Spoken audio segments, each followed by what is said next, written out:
ಸಾಮಾನ್ಯವಾಗಿ 3 ತಿಂಗಳು 10 ದಿನ ನಡೆಯುತ್ತದೆ. ಇದು ನಡೆದುಕೊಂಡು ಬಂದ ವಾಡಿಕೆ. ಕೆಲವೊಮ್ಮೆ ಟಿಆರ್ಪಿ ಉತ್ತಮವಾಗಿ ಇದ್ದಾಗ ಇದನ್ನ ಕೆಲವು ವಾರ ಎಳೆದುಕೊಂಡು ಹೋಗಲಾಗುತ್ತದೆ.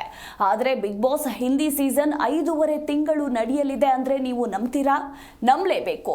ಸಲ್ಮಾನ್ ಖಾನ್ ನಡೆಸಿಕೊಡೋ ಶೋ ಈಗ ತನ್ನ ಅವಧಿಯನ್ನ ಹೆಚ್ಚಿಸಿಕೊಳ್ಳಲಿದೆ ಎಂದು ಹೇಳಲಾಗ್ತಾ ಇದ್ದು, ಬಿಗ್ ಬಾಸ್ ಇದು 100 ದಿನಗಳ ಶೋ ಎಂದು ಕರೆಸಿಕೊಂಡಿದೆ. ದೊಡ್ಡಮನೆಗೆ ತೆರಳುವ ಸ್ಪರ್ಧಿಗಳು 100 ದಿನಗಳ ಕಾಲ ಅಲ್ಲಿ ಇದ್ದು ಎಲ್ಲರನ್ನ ರಂಜಿಸ್ತಾರೆ. ಆದ್ರೆ ಈ ಬಾರಿ 100 ಅಲ್ಲ, ಬರೋಬ್ಬರಿ ಸುಮಾರು 170 ದಿನಗಳ ಕಾಲ ಇರಲಿದೆ ಎಂದು ಹೇಳಲಾಗ್ತಿದೆ. ಇದನ್ನ ಕೇಳಿ ಅನೇಕರಿಗೆ ಶಾಕ್ ಆಗಿದೆ. ಇಷ್ಟೇ ಅಲ್ಲ, ಸ್ಪರ್ಧಿಗಳಾಗಿ ಬರುವವರು ಗಟ್ಟಿ ಧೈರ್ಯ ಮಾಡಬೇಕಾದ ಅನಿವಾರ್ಯತೆ ಇದೆ. ಯಾಕಂದ್ರೆ 3 ತಿಂಗಳು ಬಿಗ್ ಬಾಸ್ ಮನೆಯಲ್ಲಿ ಇರಬೇಕು ಅಂದ್ರೆ ಅದು ದೊಡ್ಡ ಚಾಲೆಂಜ್. ಹೀಗಿರುವಾಗ 5.5 ತಿಂಗಳು ಬಿಗ್ ಬಾಸ್ ಮನೆಯಲ್ಲಿ ಇರಬೇಕು ಅಂದ್ರೆ ಅದೆಷ್ಟು ದೊಡ್ಡ ಚಾಲೆಂಜ್ ಆಗಿರುತ್ತೆ ಅಂತ ನೀವೇ ಯೋಚಿಸಿ. ಇನ್ನು ಸ್ಪರ್ಧಿಗಳ ಸಂಖ್ಯೆಯೂ ಕೂಡ ಇಲ್ಲಿ ಹೆಚ್ಚಿಸಿದ್ರು ಅಚ್ಚರಿ ಏನಿಲ್ಲ ಬಿಡಿ.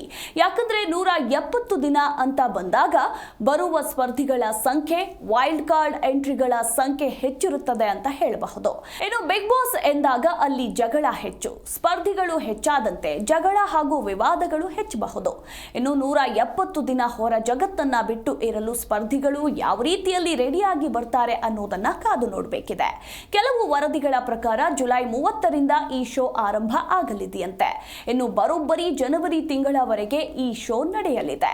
ಇನ್ನು ಸಲ್ಮಾನ್ ಖಾನ್ ಅವರು ಈ ಶೋನನ್ನ ನಡೆಸಿಕೊಡಲಿದ್ದಾರೆ. ಅವರು ಈ ಸೀಸನ್ಗಾಗಿ ಹೆಚ್ಚಿನ ಸಂಭಾವನೆ ಕೂಡ ಪಡೆದುಕೊಳ್ಳಲಿದ್ದಾರೆ. ಇನ್ನು ಅವರು ಕೆಲವು ಚಿತ್ರಗಳನ್ನ ಕೂಡ ಒಪ್ಪಿಕೊಂಡಿದ್ದಾರೆ. ಇವುಗಳ ಮಧ್ಯೆ ಅವರು ಬಿಗ್ ಬಾಸ್ ನಡೆಸಿಕೊಡಬೇಕಾಗಿದೆ.